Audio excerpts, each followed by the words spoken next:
loving husband, Mr. Adja. Razel Alan M. Asda. Her hood is to be imposed by her loving husband, Mr. Razel Alan Asda. Mardasi H. Ascalani. His hood is to be imposed by his parents or his guardian. Mindanao J. Jalil. His hood is to be imposed by Mrs. Jalilul, his wife.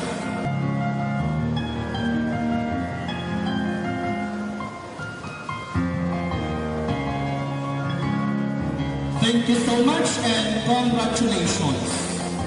To give us the candidate's response, we have Mrs. Sophia H. Misa Abusud, Certificate in Governmental Management. A'udhu billahi minash shaitanir rajim. Bismillahir rahmanir rahim. Alhamdulillahi rabbil alamin. Wassalatu wassalamu ala ashrafil anbiya'i wal mursalin. Sayyidina Muhammadin wa ala alihi wa sahbihi ajma'in. Wa man tamassaka bi sunnatihi ila yawmiddin. Rabbi shrah li sadri wa yassir li amri wahlul 'uqdatam min lisani yafqahu qawli. Amma ba'd. Assalamu alaikum wa rahmatullahi ta'ala wa barakatuhu to each and everyone who are present here in this memorable event this afternoon. To be able to reach this far, the path was never easy. We have hurdled and struggled through various mountains and the rough seas just to be able to fulfill all the necessary requirements for us to be here in this moment right now. The truth is, obtaining master's degree and certificates in governmental management brought us a lot of changes, sacrifices, tears, and hardships. Along the way, some of us battled with financial crisis, while others had difficulties with time management. Some had really hard time finishing long pages of paperwork, while others stuttered during class presentations. Some felt anxious and scared prior to taking their comprehensive exams, while others hurled through to finish regardless. Some worked their heart out for their thesis papers, while others even barely survived. And then there was me. I remember how my nose bled right after the day I took my comprehensive examination. And to this time, I can still hardly comprehend how I was able to come this far. It was during pandemic when I started taking up Masters of Public Administration in this wonderful institution, Mindanao State University. The setup was kind of new to me since there were no face-to-face classes and I do not know anyone at all. The most challenging part for me was when I had to hustle through my studies, work, and family obligations. My son was only 2 years old and I have always been a hands-on mother. I do everything for him, from feeding him, bathing him, to cuddling him to sleep. And it became really tough when I added my studies on the list of my priorities, on top of my work from the office, and especially when I had my next conception. I strive to balance my studies and work, my responsibilities as a mother, and with another baby growing inside my womb, in addition to all the pregnancy difficulties I have experienced. Yet, alhamdulillah, by the graces and will of Allah subhanahu wa ta'ala, I was able to survive. And inshallah, we'll continue and keep on surviving no matter what lies ahead. Today, it is indeed an honor for me to be able to give this message of response. So for all the sacrifices and difficulties we've been through, allow me to grab this opportunity to extend my warmest felicitations to each and everyone who had fulfilled their academic requirements for their respective courses. Congratulations and Mubarak to all of us. Indeed, we truly deserve this. We thank the Almighty Allah first and foremost for blessing us with enough strength, courage, and determination to fulfill our academic responsibilities, for without His guidance, the path would not have just been difficult, but very dark as well. We also extend our heartfelt gratitude to all our outstanding professors and faculty members here in this lovely institution. They molded us to become the better versions of ourselves, and for all the knowledge and wisdom they have imparted. To our very own Chancellor of MSU SULU, Dr. Nagder J. Abdurrahman, for his encouragement and motivation to always keep us going. To our ever-beautiful Dean of the Graduate School, Dr. Magna Anisa A. Hayudini, who worked really hard for the success of the graduate school and for being an inspiration for all the graduate school students. Also, we'd like to thank our guest speaker for this afternoon, the amazing First District Engineer of the Ministry of Public Works and Highways, who also happened to be my sister's boss, who is very humble and caring. We have Engineer Ajan S. Ajijul. To our friends, colleagues, and classmates who fought alongside us in this battle for academic excellence. And to all the GS staffs as well, for guiding us each and every semester. And most especially, we'd like to thank our loving parents, loved ones, and families who stood beside us through our ups and downs, and for always supporting us no matter what. We dedicate this success and achievement to all of you. Once again, thank you so much, kudos and congratulations to each and everyone. May we all continue to strive harder in pursuing our dreams, and may Allah subhanahu wa ta'ala keep on guiding us to the right path. Wa ba'du dhalik, wassalamu alaikum wa rahmatullahi ta'ala wa barakatuh. Thank you so much. That was Mrs. Sophia H. Misa Abusuun, a certificate in governmental management student.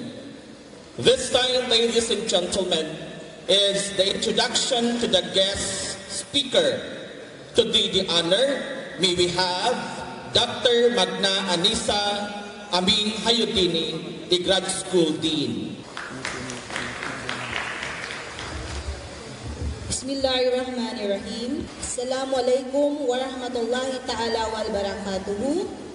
Our guest of honor, First District Engineer, Engineer Ajan S. Ajijul, sir. Thank you. Our Chancellor, Dr. Nagder J. Abdurrahman, sir. Our former Chancellor, Professor Asjada Kiram, sir. Our two Vice Chancellors were always present in every activities that we have in the graduate school. Doctor, and at the same time, Juris Doctor, Vice Chancellor for Finance and Administration, Dr. Abu Samir Asanji. Our Vice Chancellor for Academic Affairs, Dr. Rafael Raheliana. The deans of the different colleges, the directors, our university registrar, our chairman and chairpersons of the different departments, our directors for GAD and for NSTP, students, guests, good afternoon to each and everyone. It is an honor to actually introduce our guest of honor this afternoon. I am one of his fans, and I'm always inspired by him.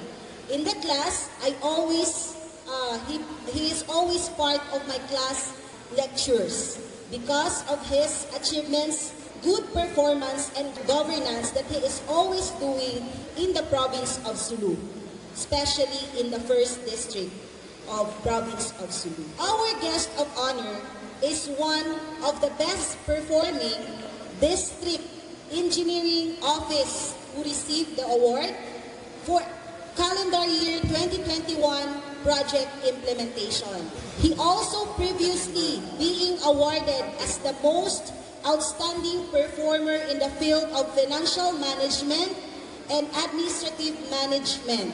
He was also given the plaque of recognition awarded by the municipality of Patikul.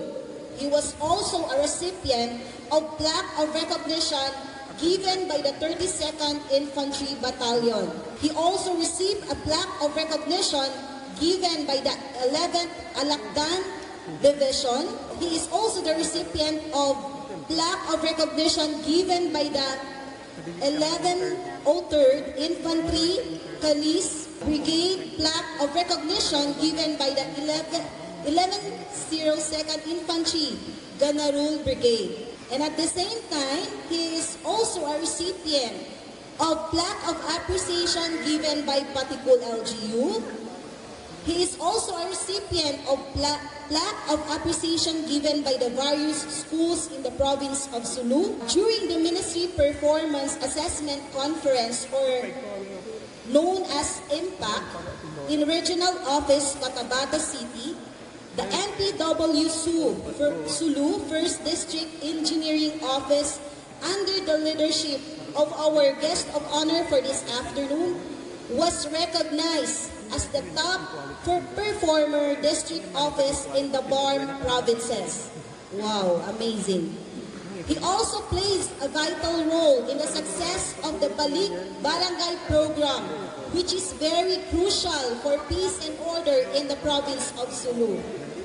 He initiated and providing a various infra projects such as roads, covered court, school building, water system, solar street light, housing projects, public toilets, ports, and many others infrastructures and projects. He is a recipient of Civil Service Commission, which he has been recognized last 122nd Philippines Civil Service Anniversary. Our guest of honor, he actually participated in the Balik Barangay program of Sulu Provincial Government, particularly Patikul LGU. He prescribed assistance and plays the vital role for the success of the program. Because of that, there were roads constructed, especially those affected barangays in Patikul municipality. He also initiated the installation of mobile hand washing station in the municipality of Jolo, especially during the surge of COVID-19 pandemic. He maintained the dredging operation at open canals in Jolo, Sulu to prevent flooding, even if the work is not anymore under his supervision. And most of all, he initiated and personally, as we all see in the social media, he conducts geotagging for the road construction in the no man's land in Patikul, Sulu, which is really true, where it is considered as the most area that time. And now, alhamdulillah, it's already peaceful, as I must say, because I usually go home even at night, even at 11 or midnight. I still go to 30 minutes ride from Jolo to Pangdanon every night.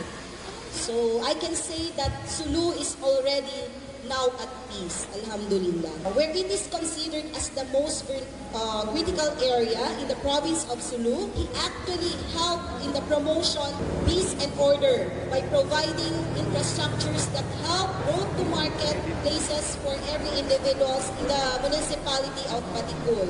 Our guest of honor is working at MPW Sulu He worked there for 36 years already.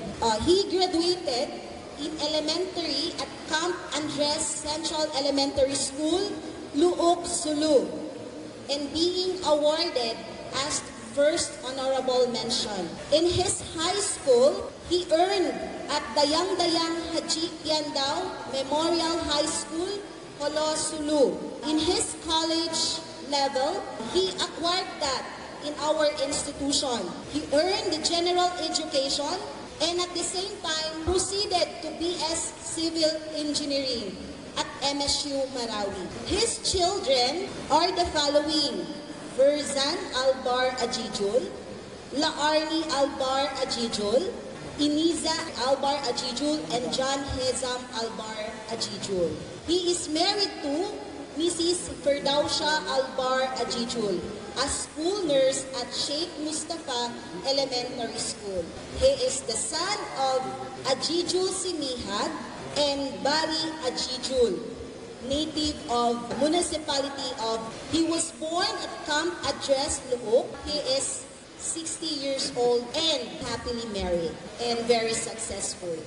So with that, without much ado, may we please all stand and give him a round of applause. Our guest of honor for this afternoon, Engineer Ajan S. Ajijul, the first district engineer of MPW SULU. Sir?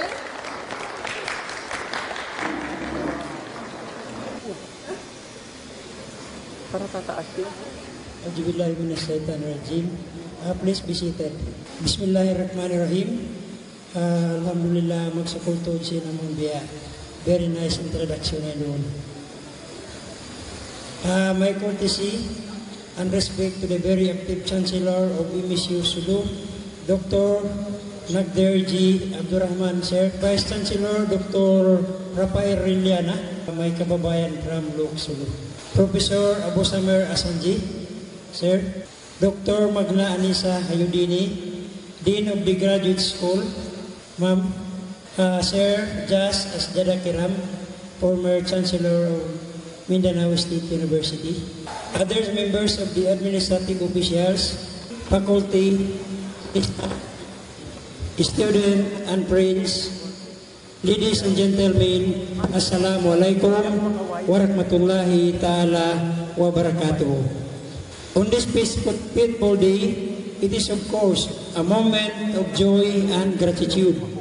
It is such a great honor for me to once again be speaking before the crowd of intellectuals on this very significant occasion. I am delighted to have the opportunity to address such a joyous gathering of hard-working and talented students of higher labor like graduate studies as you are.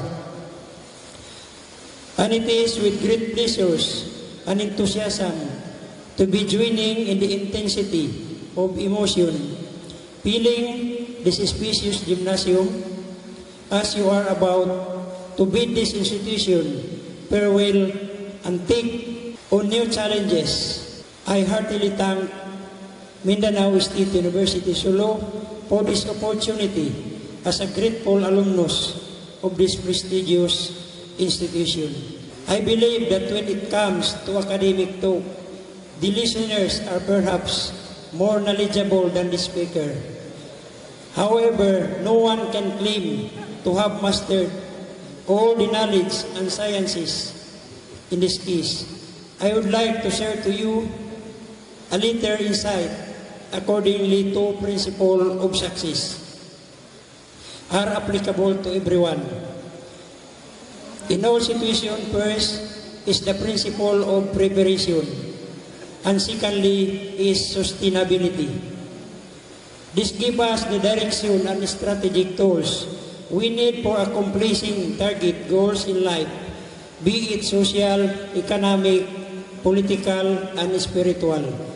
And as your journey on, take with you the lesson you have learned along the way, and do hope that you will always uphold the virtues of your noble profession without avarice. Let me also share with you this very important life's perspective. As I believe in one of the hadiths of Prophet Muhammad sallallahu alaihi wasallam, peace be upon him, acquire knowledge and impart it to other people. Remember that in whatever undertakings you are engaged, do not forget to be happy and at the same time be healthy. And whenever you encounter adversities, do not ever quit. Instead, you must always find ways to overcome it. That is one of the important key to success. Some Islamic scholars said, the moral governance is all about leadership and management.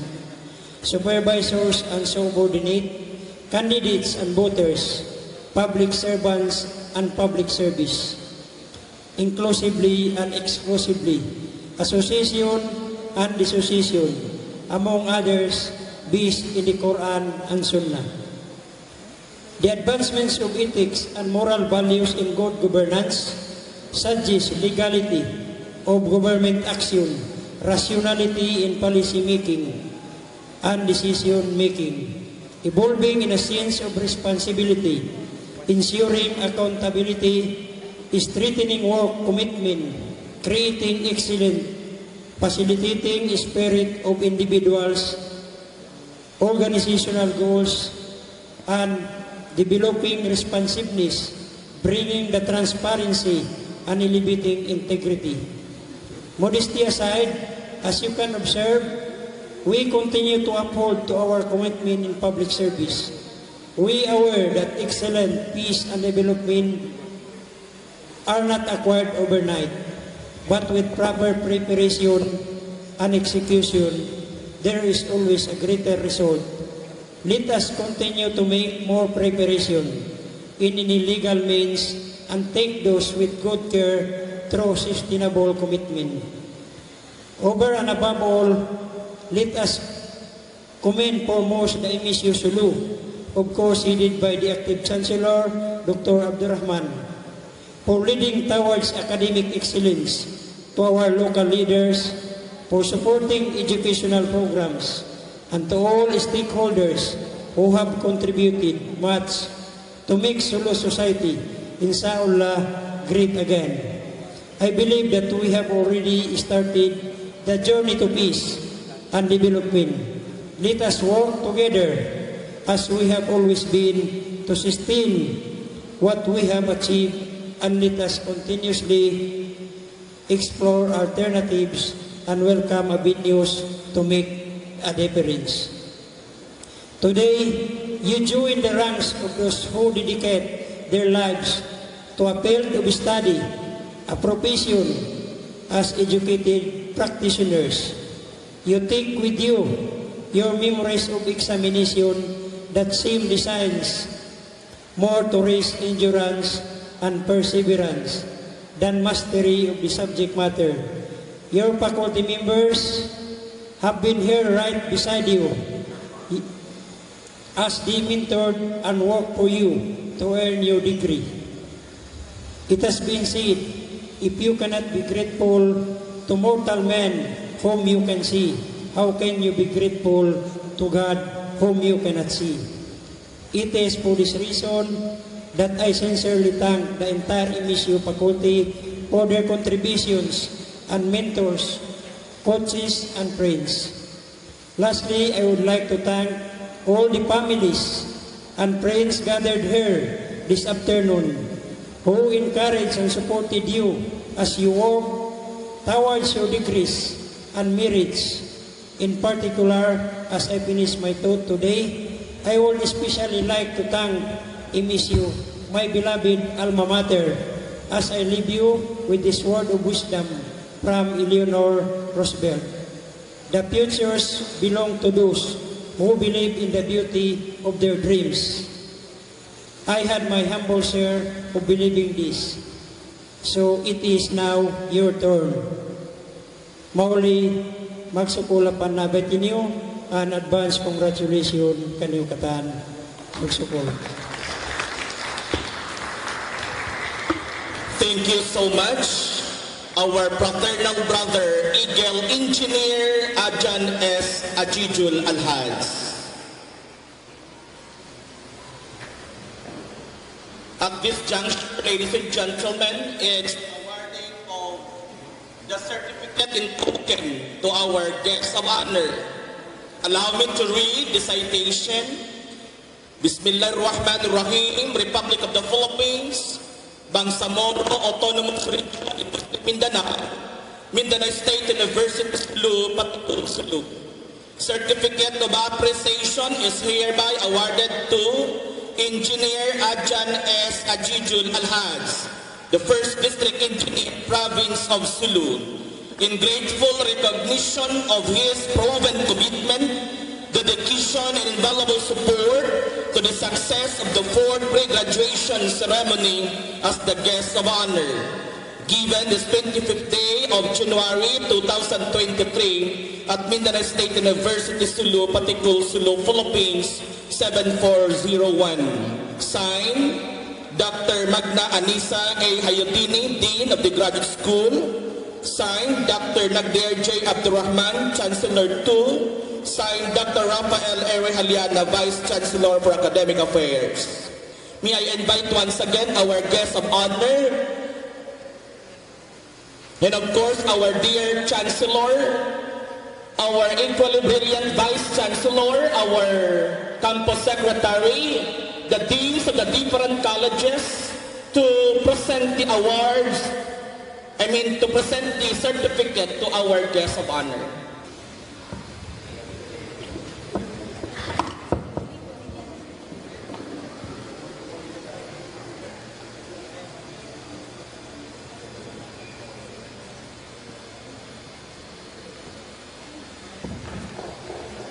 Another surprise certificate of recognition award is to be given to Engineer Ajan S. Ajijul Alhads as Public Service Awardee in grateful recognition of his proven commitment, dedication, and hard work services to the people of the 1st District Province of Sulu, given this 25th of January 2015 at Mindanao State University, SULU, Patikul, SULU, Philippines, 7401. Signed, Dr. Magna Anisa A. Hayatini, Dean of the Graduate School. Signed, Dr. Nagdir J. Abdurrahman, Chancellor 2. And signed, Dr. Rafael R. Haliana, Vice Chancellor for Academic Affairs. The medallion is to be hung on by Dr. Nagdir J. Abdurrahman, our brilliant Chancellor.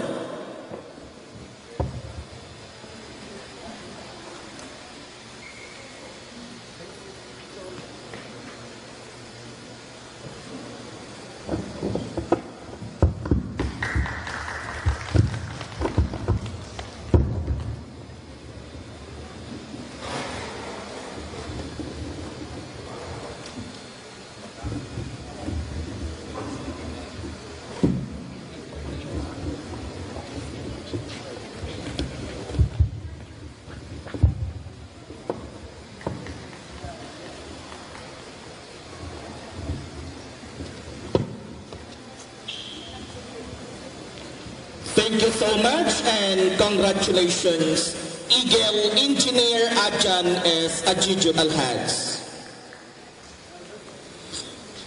To give us inspirational message. Thank you, Kuya. Alhamdulillah Rabbil Alamin wa bihi nasta'in fi umuri dunya wad-din. Wassalatu wassalamu ala ashrafil anbiya'i wal mursalin wa ala alihi wa sahbihi ajmain wa ba'd. Our guest of honor, the typical humble, professional but dedicated public servant, the district engineer of the 1st District of SULU Province, Engineer Ajan S. Ajijul. Let's give him a round of applause. We are very happy that he is an alumni of our university, MSU Marawi. Of course, the legendary Chancellor. We are very happy this afternoon. We have our legend, the legend of Mindanao State University SULU, the former Chancellor and the longest reigning Chancellor, Professor Kiram, Sir Jas.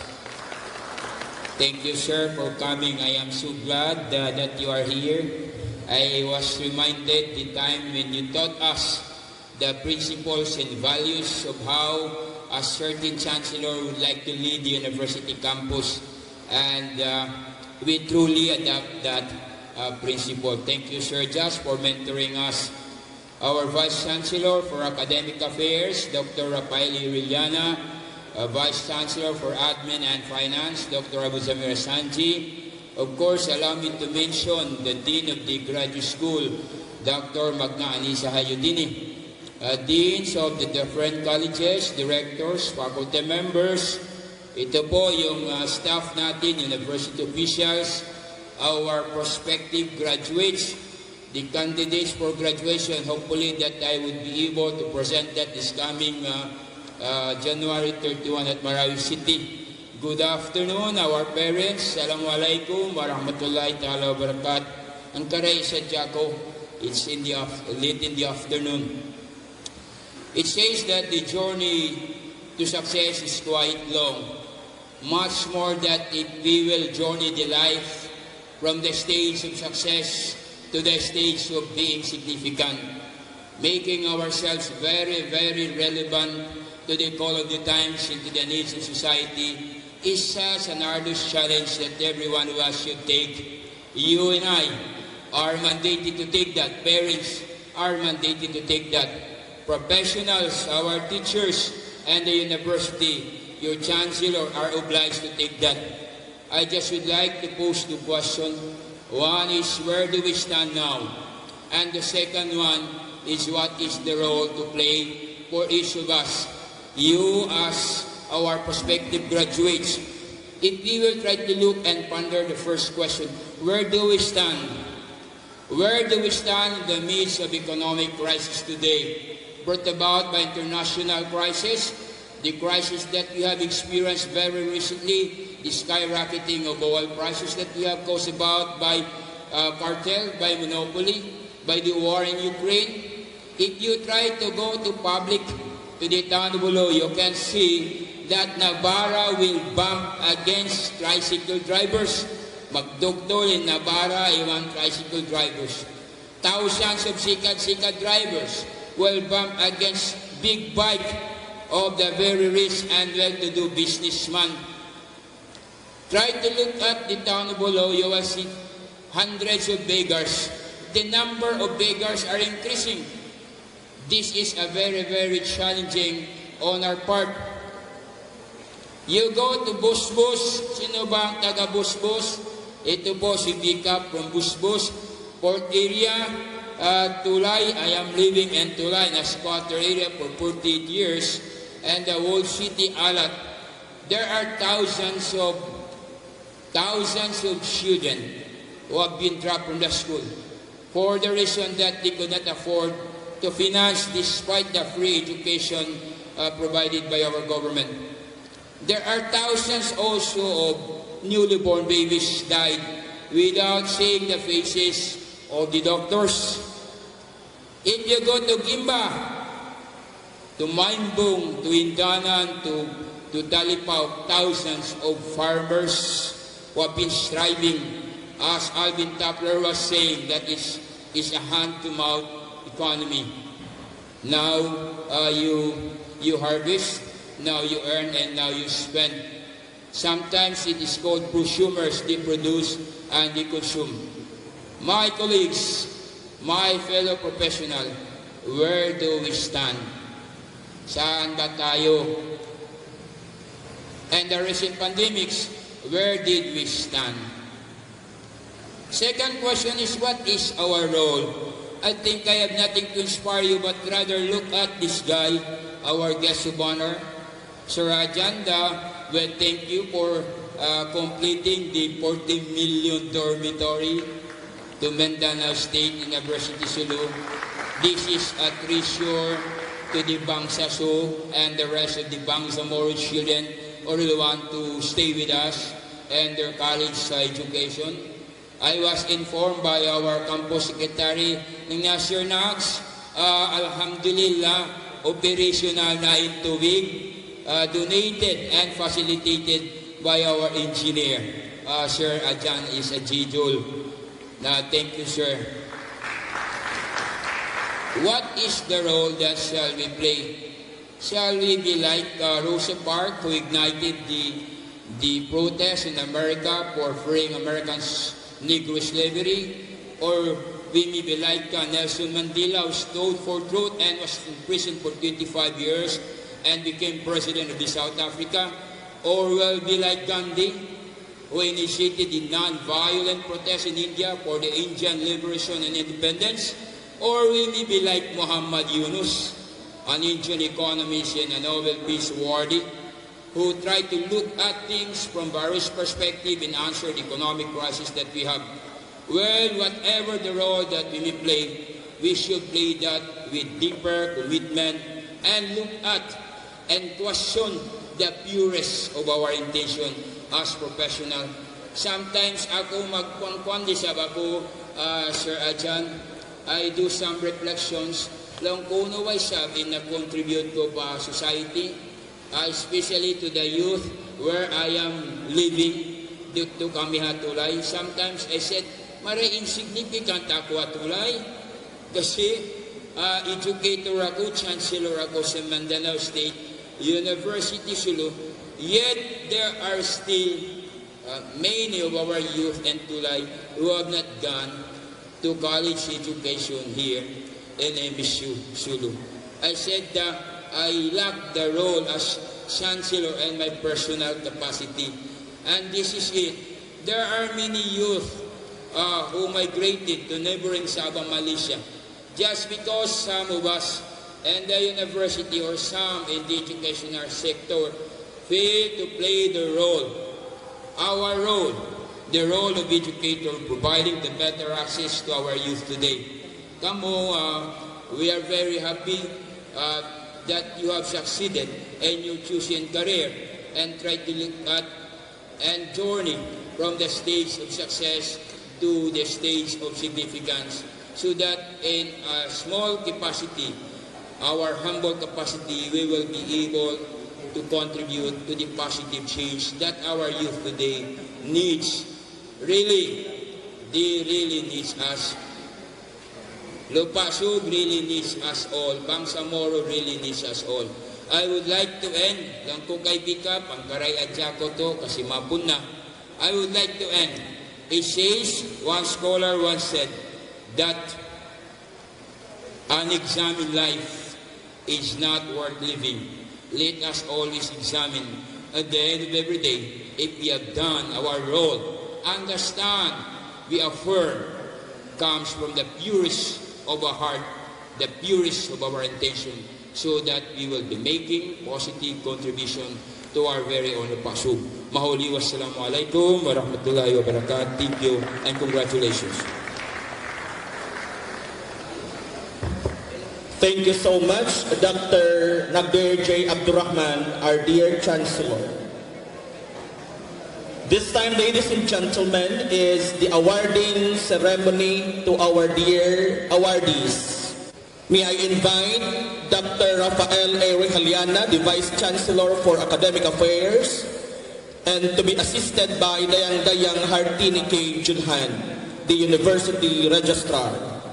First on the list, certificate of recognition is hereby awarded to Professor Asjadaay Kiram, in grateful recognition of his proven commitment, dedication, and services to Mindanao State University, SULU, for 15 years as former grad school family and faculty, and the former Chancellor of Mindanao State University, SULU, given this 25th day of January 2023 at Mindanao State University, SULU, Patikul, SULU, Philippines. Signed, Dr. Magna Anisa A. Hayudini, Dean of the Grad School, Dr. Nagdir J. Abdurrahman, Chancellor, Dr. Rafael A. Reheliana, Vice Chancellor for Academic Affairs.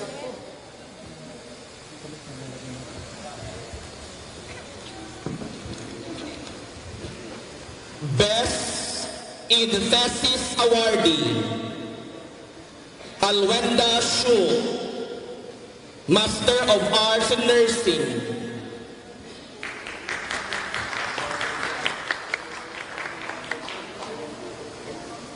Her medallion is to be hung on by her husband, Mr. Ismael Shu.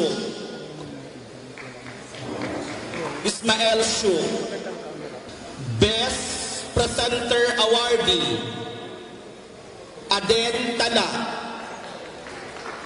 from the Master of Arts in Education. His medallion is to be hung on by his brother, Mr. Tala.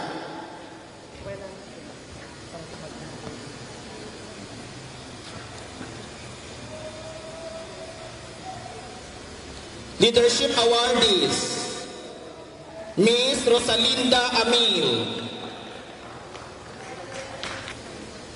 Her medallion is to be hung on by her father, Mr. Amil.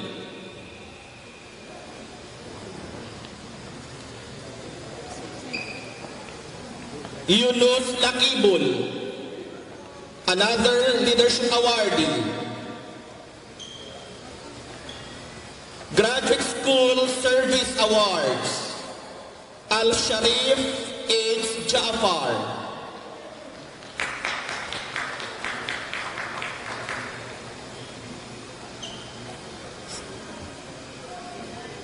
Medallion is to be hung on by Mrs. Lydia Arapa. His colleagues, Raniza I. Hayudini,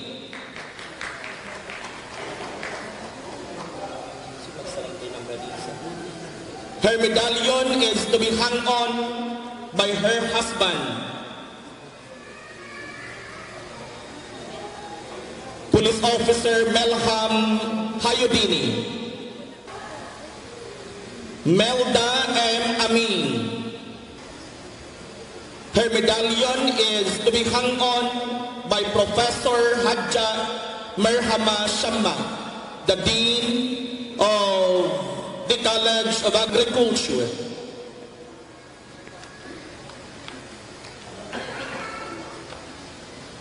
Fatima Hana Tulawi Abdul.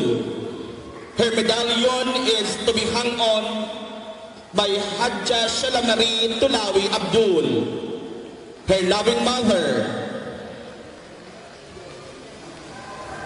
Chandra T. Masong. Her medallion is to be hung on by Mr. Chris Rayan Masong, her brother.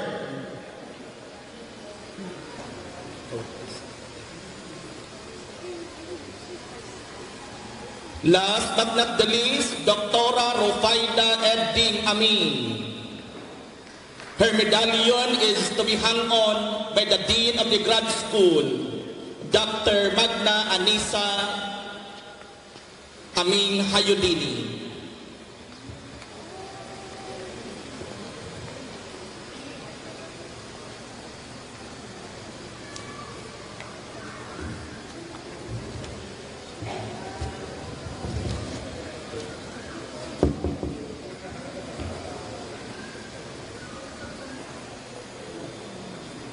For today, Engineer Jan S. Adijul, District Engineer, 1st SULU District Engineering Office.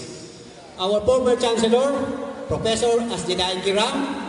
Actually, it was Professor Asjada Kiram who gave me the rank of Assistant Professor during this time. Thank you very much for that, sir, and I will owe you that. Of course, my former Dean, the College of Education, PUP Director, former Vice Chancellor for Academic Affairs, and we have our prominent and ever supportive Chancellor, Dr. Nakdir Abdul Rahman. Sir, my former Dean in the College of Secretary, and former College of Education, when I was also his college secretary for more than, I think, a decade. The every now and then Vice Chancellor for Academic Affairs, Dr. Rafael Rehella. Sir, the Vice Chancellor for Finance and Administration, whom I know and known to be as my bossing, Dr. or Professor Abusati S. Asanji, Deans of the different colleges, Directors, Chairman and Chairpersons of different programs, our campus registrar, other campus officials, of course, our candidates for graduation. At last, for almost 2 years in sacrificing, at least you are almost to make it. Slip of the tongue, sorry. Okay, so the parents, the guardians, friends, ladies, and gentlemen, a pleasant good afternoon and assalamualaikum to everyone. A quote said, if you fail to plan, you plan to fail. And I believe that planning for the future is essential in our lives as it gives us directions and makes the teaching of our goals much easier.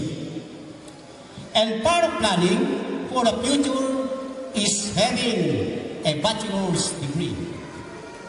This pre-graduation may not give you your bachelor's degree, yet, but this day reminds you that you are a step closer in having it.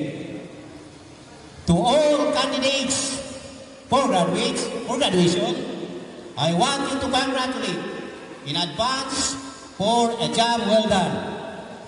The day you have been waiting for is about to happen. All the hard work, the efforts, the sacrifices will very soon be paid off. I would like also to congratulate hardworking and dedicated administrators, faculty, and staff who in one way or another made this event a successful one. It is because of their collaborative efforts and work that it is made possible. And to everyone who are in attendance today, thank you for your support and participation. Assalamualaikum and good day to everyone. Thank you very much. Thank you so much, Professor Melchor B. Inawat. At this juncture, ladies and gentlemen, is the singing of our hymno ng pamantasan. May we invite everyone to please rise.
Thank you so much. That would be the end of our fourth pre-graduation ceremony.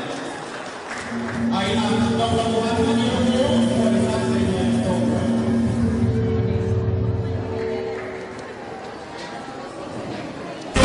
Mga kapamilya, kapuso, kapatid, Gabarkads, huwag kalimutan mag-subscribe sa aking YouTube channel, NICKEE Butlangan, Dreamer Studio 6 Production. I-click, add and follow ang aking Facebook personal account, NICKEE Butlangan, at i-follow ang aking Facebook page, NICKEE Butlangan No Stringer. Maraming salamat po.